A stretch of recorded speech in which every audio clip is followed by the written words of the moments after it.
এই ঐতিহাসিক কনফারেন্স থেকে আমরা ঘোষণা করতে চাই, আল্লাহ রাব্বুল আলামিন যেই সাহাবায়ে কেরামের উপরে সন্তুষ্ট হয়ে সার্টিফিকেট দিয়েছেন, সাহাবায়ে কেরামের বিরুদ্ধে যদি কেউ সমালোচনা করে তাদের অস্তিত্ব বাংলাদেশে হবে না। সাহাবায়ে কেরাম হলো ঈমানের মানদণ্ড। কেউ যদি স্বীকার করতে না চায় তারা এই মুমিনের দেশে থাকতে পারবে না।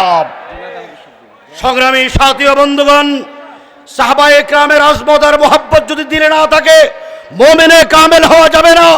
রাসূল আকরাম সাল্লাল্লাহু আলাইহি ওয়াসাল্লামের ইসমতকে অস্বীকার করা হলে মুমিন থাকবে না। সাহাবায়ে কেরামকে মেয়ার হক না মানলে ঈমানদার হওয়া যাবে না।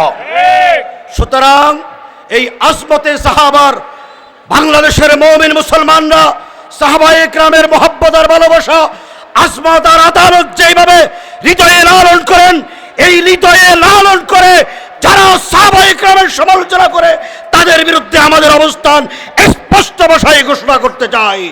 আগামী দিনে যারা জাতীয় সংসদে রাসূলের ইসমতকে প্রতিষ্ঠিত করবে, সাহাবায়ে কেরামের আদালতকে প্রতিষ্ঠিত করবে, ইসলাম বিরোধী কোনো কর্মকাণ্ড সংসদে পাশ হতে দিবে না, তাদের পক্ষে জনমত তৈরি করার আহ্বান জানিয়ে আমার বক্তব্যকে শেষ করলাম।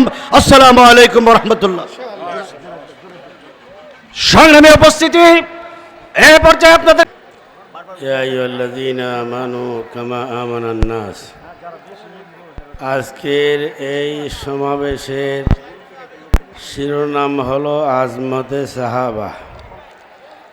সাহাবাদের আজমত না থাকলে, মাঝখানে সাহাবী না থাকলে আমাদের তৌহিদ থাকবে না, রিসালাত থাকবে না, নবুয়ত থাকবে না, এমনকি কোরআনের উপর আস্থা থাকবে না।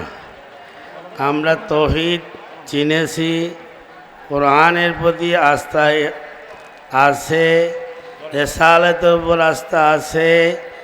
মাঝখানে যাদের মাধ্যমে এই আকীদা আমরা পেয়েছি তাদের নাম হলো সাহাবায়ে কেরাম। কাজে সাহাবা আমাদের আদর্শ, সাহাবাদের সমালোচনা করা যাবে না। সাহাবাদের আজমত ইসলামের আজমত। আমাদেরকে আল্লাহ পাক তৌফিক দান করো যে সাহাবাদের আজমত নিয়ে আমরা বেঁচে থাকি, সাহাবাদের আজমতের মাধ্যমে আমরা ইসলামকে টিকিয়ে রাখার চেষ্টা করি।